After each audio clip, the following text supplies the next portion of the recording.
गृह मंत्री अमित शाह और उपेंद्र कुशवाहा के मुलाकात के बाद बिहार की राजनीतिक सरगर्मी काफी तेज हो गई है। कयासों का दौर एक बार फिर से शुरू हो चुका है कि किसी भी वक्त और किसी भी दिन उपेंद्र कुशवाहा एनडीए में शामिल हो सकते हैं। नीतीश कुमार से अलग होने के बाद और अपनी नई पार्टी बनाने के बाद उपेंद्र कुशवाहा अचानक काफी एक्टिव हो गए हैं।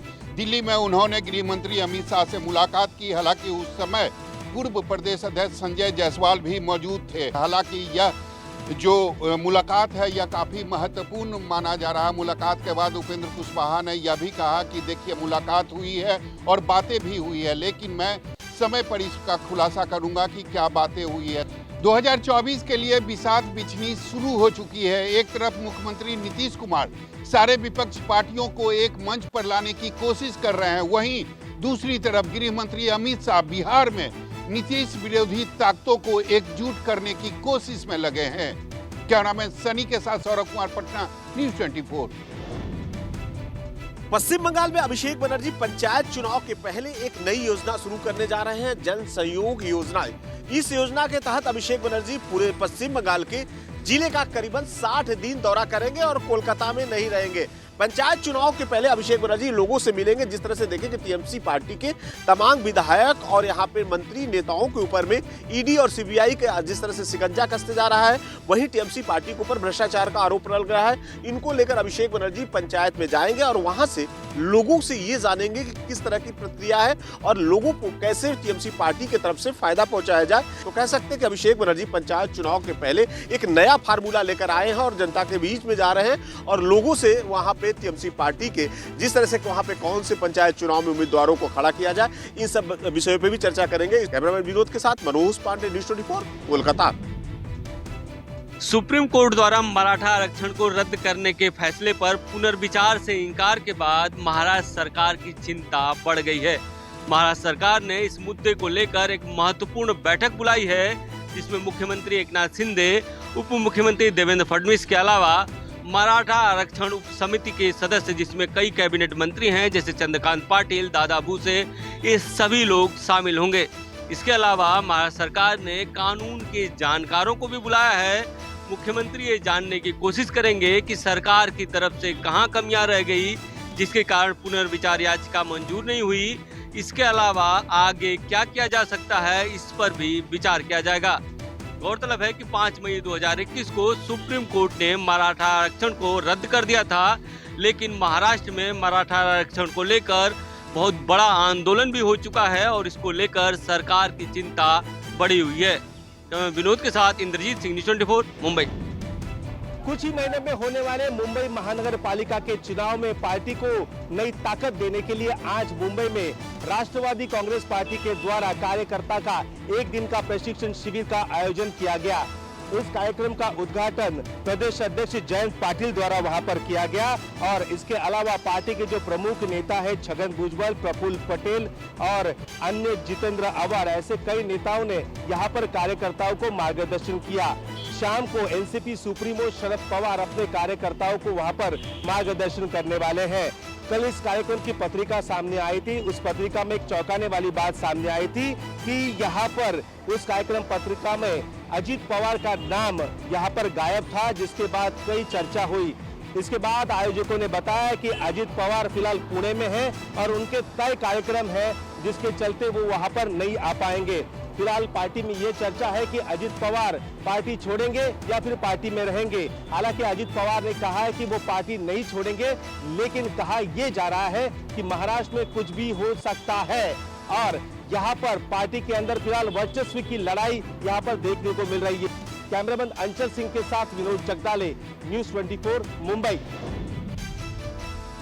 केंद्र सरकार सीबीआई को और मजबूत बनाना चाहती है। इसके लिए एक नए कानून लाने पर विचार किया जा रहा है। इसके पीछे की वजह यह है कि संसद की एक समिति ने सीबीआई को लेकर जो रिपोर्ट सौंपी है, संसद को जो रिपोर्ट सौंपी है, उसमें यह कहा गया है कि सीबीआई को लेकर नए कानून बनाने की जरूरत है, क्योंकि इससे सीबीआई की शक्ति बढ़ेगी। अभी Delhi police special establishment act के तहत सीबीआई काम करती है और उसका दायरा काफ़ी सीमित है। केंद्र सरकार के इलाकों में और केंद्र शासित प्रदेशों और रेलवे पे ही सीबीआई का अधिकार है, जहां वो सीधे तौर पे जांच कर सकती है। बाकी चीज़ों में उसे राज्यों से परमिशन लेनी पड़ती है और कुछ राज्य ऐसे हैं जिन्होंने 2015 से 2022 के बीच कुल 9 राज्य ऐसे हैं जिन्होंने अपना जनरल कंसेंट सीबीआई की जांच से वापस ले लिया। और जैसे जैसे इस मामले पे केंद्र सरकार आगे बढ़ेगी, राष्ट्रीय स्तर पर विपक्षी दल इसे लेकर हंगामा एक बार फिर करेंगे। कैमरामैन अमित राय के साथ कुमार गौरव, न्यूज़ 24 दिल्ली। अतीक अहमद और उसके भाई अशरफ की हत्या के बाद से ही जो पुलिस थी उन्होंने 600 से ज़्यादा नंबर सर्विलांस पे रखे थे जो पूरी तरह से बंद हो गए हैं। आपको बता दें कि एटीएस सूत्रों के मुताबिक अचानक नंबरों के बंद होने से कई लोग रडार पर थे जिनके बारे में सब कुछ जानते हुए भी उन पर हाथ नहीं डाला जा रहा था, जिससे कि शाइस्ता और गुड्डू मुस्लिम अगर उनसे संपर्क करते हैं तो उन्हें सही समय पर ही धर दबोचा जा सके। लखनऊ, दिल्ली, बाराबंकी, कानपुर समेत 22 जिलों के नंबर ये सभी थे जो अतीक, अशरफ और शाइस्ता प्रवीण, गुड्डू मुस्लिम से जुड़े हुए थे। अब देखना होगा कि जो भी गुड्डू मुस्लिम की और शाइस्ता प्रवीण की मदद कर रहा है उन तक पहुंचने के लिए ये तमाम जो नंबर बंद हो चुके हैं उससे मुश्किलें तो ज़रूर आ रही हैं, लेकिन ह्यूमन जो इंटेलिजेंस है उसका सहारा पुलिस ले रही है। वहीं जो जो इनपुट्स मिले हुए हैं उसके आधार पर लगातार इनको पकड़ने की कोशिश भी की जा रही है, लेकिन बड़ी मात्रा में 2 से 3 दिनों में 800 से ज़्यादा नंबर बंद होना अपने आप में ही जांच में कहीं ना कहीं प्रभावित ज़रूर करता है। कैमरामैन कालीकान के साथ दीपक दुबे, न्यूज़ 24 प्रयागराज। पंजाब के पूर्व मुख्यमंत्री और कांग्रेस नेता चरणजीत सिंह चन्नी ने आज विजिलेंस के सामने दूसरी बार पेश होना था, लेकिन पेश होने से पहले ही उन्होंने एक पत्र लिखकर विजिलेंस से 1 हफ्ते का और समय मांगा, क्योंकि चरणजीत सिंह चन्नी चाहते हैं कि पूरे का पूरा जो ब्यौरा है दूसरी बार पंजाब विजिलेंस को सौंप दिया जाए और जो सवाल पिछली बार किए थे उनके भी जो पूरे प्रॉपर जवाब हैं वो भी दे दिए जाएं, क्योंकि चरणजीत सिंह चन्नी अपने घर के सामान की जो लिस्ट हैं वो बनाने में लगे हुए हैं। और वहीं पर भारतीय जनता पार्टी के नेता और पंजाब के पूर्व स्वास्थ्य मंत्री बलवीर सिंह सिद्धू भी आज विजिलेंस के सामने पेश हुए हैं, लेकिन पेश होने से पहले ही उन्होंने साफ कर दिया था कि उनकी जितनी भी प्रॉपर्टियां हैं सारी रिकॉर्ड के ऊपर है और किसी भी तरह से कोई भी गैरकानूनी प्रॉपर्टी उन्होंने ना बनाई है ना बनाएंगे। कैमरामैन इंद्रजीत के साथ विशाल इंग्लिश, न्यूज़ 24 मोहाली। गोधरा कांड के 8 दोषियों को सुप्रीम कोर्ट ने जमानत दे दी है। हालांकि सुप्रीम कोर्ट ने 4 उन लोगों को जमानत नहीं दी जिन्हें ट्रायल कोर्ट से फांसी की सजा मिली थी, लेकिन हाई कोर्ट ने फांसी की सजा को आजीवन कारावास में तब्दील कर दिया था। गुजरात के गोधरा में 2002 में साबरमती एक्सप्रेस में आग लगाने वाले 8 दोषियों को सुप्रीम कोर्ट ने जमानत दे दी है। उम्र कैद की सजा काट रहे लोगों को कोर्ट से राहत मिली है। ये सभी दोषी 17 से 20 साल तक की सजा काट चुके हैं। वहीं सुप्रीम कोर्ट ने 4 दोषियों को फिलहाल जमानत देने से इनकार कर दिया। इनको निचली अदालत ने फांसी की सजा दी थी, लेकिन बाद में हाई कोर्ट ने उम्र कैद में तब्दील कर दिया था। निचली अदालत ने मामले में 11 दोषियों को फांसी की सजा सुनाई थी, जबकि 20 को आजीवन कारावास की सजा सुनाई थी। हाई कोर्ट ने 11 जिन्हें फांसी की सजा सुनाई गई थी उन्हें आजीवन कारावास में बदल दिया था। उसके बाद कुछ दोषियों ने सुप्रीम कोर्ट का दरवाजा खटखटाया था और जमानत की मांग की थी। कैमरामैन नितिन के साथ प्रभाकर मिश्रा, न्यूज़ 24 दिल्ली। छेड़खानी के केस में बीजेपी विधायक गजेंद्र परमार को गुजरात हाईकोर्ट से लगा करारा झटका। उनकी अग्रिम याचिका को हाईकोर्ट ने खारिज किया।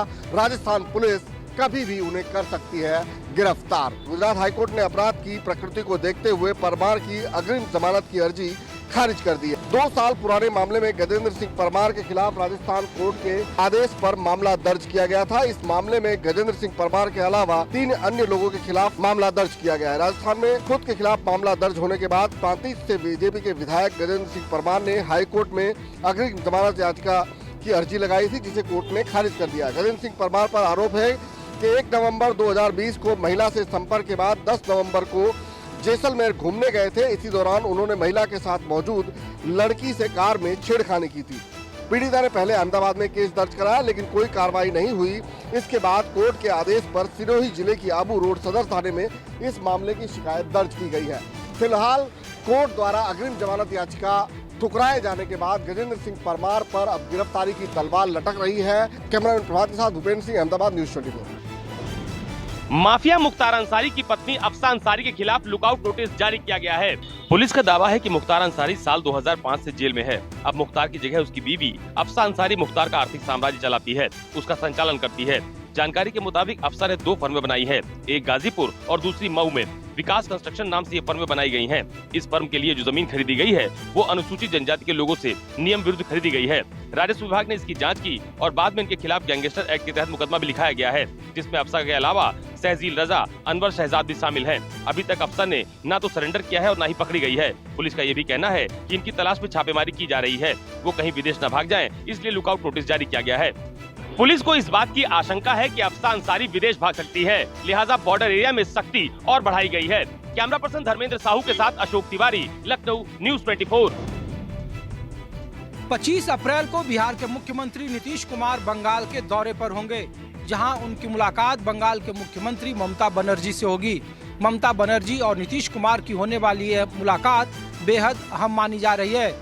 कांग्रेस अध्यक्ष मल्लिकार्जुन खड़गे से बीते कुछ दिनों पहले नीतीश कुमार की जब मुलाकात हुई थी तो राजनीतिक बाजारों में इस बात के अटकलों को बल मिला कि नीतीश कुमार होने वाले 2024 के लोकसभा चुनाव में यूपीए के बतौर संयोजक के तौर पर काम करेंगे। लेकिन मुलाकात खत्म करने के तुरंत बाद मुख्यमंत्री नीतीश कुमार ने दिल्ली के मुख्यमंत्री अरविंद केजरीवाल से मुलाकात की। नीतीश कुमार और ममता बनर्जी की यह मुलाकात विपक्षी एकता के अगले कदम के तौर पर देखा जा रहा है। अगर इसी तरीके से नीतीश कुमार मिशन विपक्षी एकता की तरह आगे बढ़ते गए तो 2024 में निश्चित तौर पर नीतीश कुमार की अगुवाई में एक रोमांचक राजनीतिक मुकाबले देखने को मिलेगा। कैमरामैन मिंटू सिंह के साथ ऋषिकेश कुमार, न्यूज़ 24, दिल्ली।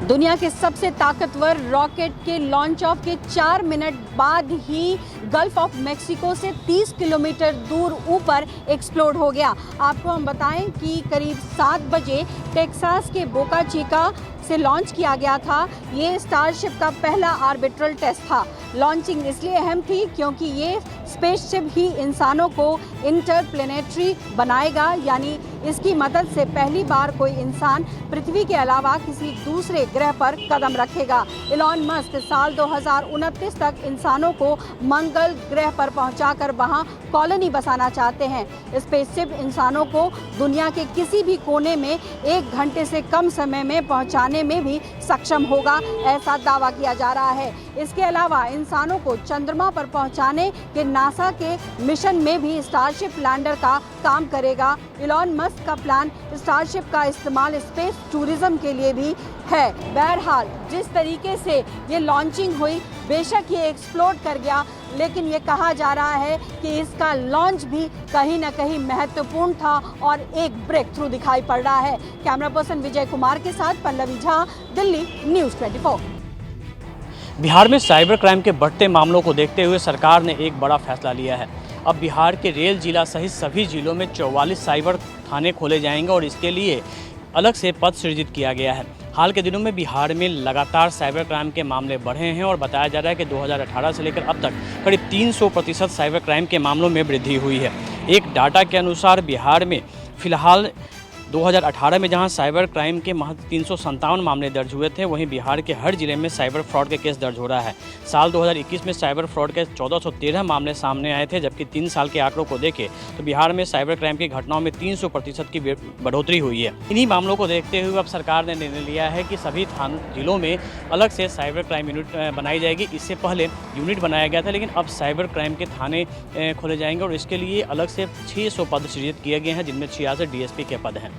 कैमरामैन सनी के साथ अमिताभ ओझा, पटना, न्यूज़ 24। अलविदा और जुमे की नमाज को लेकर के उत्तर प्रदेश सरकार साथ ही शासन अलर्ट मोड पर है। एसीएस होम संजय प्रसाद ने वर्चुअल कॉन्फ्रेंसिंग कर कमिश्नरेट और जिले के कप्तानों को दी हिदायत, कहीं पे भी माहौल न बिगड़ने पाए। यूपी पुलिस द्वारा सुरक्षा के पुख्ता इंतजाम किए गए। नमाज स्थल के आसपास ड्रोन से की गई निगरानी। प्रदेश में 2933 संवेदनशील स्थान हॉटस्पॉट के तौर पर चिन्हित किए गए। ज्यादातर पश्चिमी यूपी के हैं। 849 जोन 2460 सेक्टरों में पुलिस को डिप्लॉयमेंट किया गया। पुलिस कर्मियों को बॉडीकॉन कैमरे से लैस दिखे।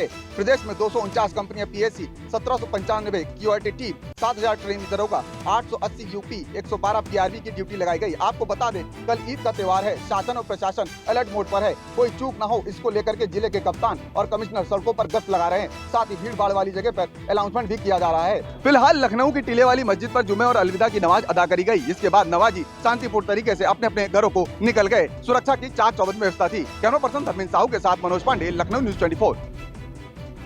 प्रधानमंत्री मोदी ने गृह युद्ध प्रभावित सूडान में भारतीयों की सुरक्षा के लिए उच्च स्तरीय बैठक बुलाई। साथ ही साथ प्रधानमंत्री मोदी इस बैठक की अध्यक्षता करेंगे। इस दौरान वहां से देश के लोगों को सुरक्षित निकालने पर चर्चा हुई। गौरतलब है कि सूडान में सेना और रैपिड सपोर्ट फोर्स के बीच जारी गृह युद्ध को लेकर मंगलवार देर शाम को दोनों पक्षों ने 24 घंटे के संघर्ष विराम पर सहमति जताई थी, लेकिन बहुत जल्द ये युद्ध विराम टूट गया। अब बुधवार को यानी आज 5वें दिन तक देश में WHO ने 270 मौतों की बात कही है, जबकि 2600 से ज्यादा घायल बताए जा रहे हैं। इस बीच वहां फंसे भारतीयों की सुरक्षा को लेकर भारत पूरे मामले पर करीबी नजर रखे हुए है। साफ है, भारत पूरी तरह से प्रतिबद्ध है कि सूडान में किस तरीके से भारतीयों को सुरक्षा मुहैया कराई जाए और उन भारतीयों को वहां से निकालकर सुरक्षित वतन वापस लाया जा सके। कैमरामैन भरत के साथ दिव्या अग्रवाल, दिल्ली न्यूज़ 24। एनआईए की टीम उस जगह पर पहुंच चुकी है जिस जगह पर कल पाकिस्तान द्वारा पाले गए आतंकियों ने सेना के वाहन पर आतंकी हमला किया था, ग्रेनेड दागा था। अब उस जगह पर पहुंची है एनआईए की टीम। ये आप देखिए, एनआईए के जो अधिकारी हैं वो पहुंचे हैं। ये देखिए, घटनास्थल का जो है वो दौरा किया जाएगा और ये आप देखिए एनआईए के टॉप ऑफिसर को जो पहुंचे हैं, जिसमें जो 5 हमारे जवान हैं वो शहीद होते हैं और एक जवान जो है वो जख्मी होता है। और यही वो जगह है जिस जगह पर आतंकी जो हैं वो घात लगाकर हमला करते हैं। इससे पहले सेना के आला अधिकारी जो हैं वो मौके पर पहुंचे थे। एडीजीपी जम्मू कश्मीर पुलिस के वो पहुंचे थे। ये आप देखिए, ये वो घने जंगल का इलाका है। इन्हीं घने जंगलों में सेना की ओर से, जम्मू कश्मीर पुलिस के जवानों की ओर से बड़े पैमाने पर कॉर्डर सर्च ऑपरेशन चलाया जा रहा है, ताकि जिन आतंकियों ने इस हमले को अंजाम दिया है उन आतंकियों को चुन चुनकर मौत के घाट उतारा जा सके। कैमरामैन पवन के साथ पंकज शर्मा, न्यूज़ 24 पुंछ। जम्मू कश्मीर के पुंछ में सेना की गाड़ी पर हमला हुआ। हमले में 5 सैनिक शहीद हो गए और इस हमले की जिम्मेदारी आतंकी संगठन PAFF ने ली है। आपको बता दें कि इसका कनेक्शन जैसे मोहम्मद से है। पहली बार इस संगठन की चर्चा तब हुई थी जब साल 2019 में जम्मू कश्मीर में धारा 370 को हटाया गया था। जानकारी के मुताबिक आतंकी संगठन जैसे मोहम्मद और पाकिस्तानी नेता मसूद अजहर की पीपुल्स एंटी फासिस्ट फ्रंट का संस्थापक है।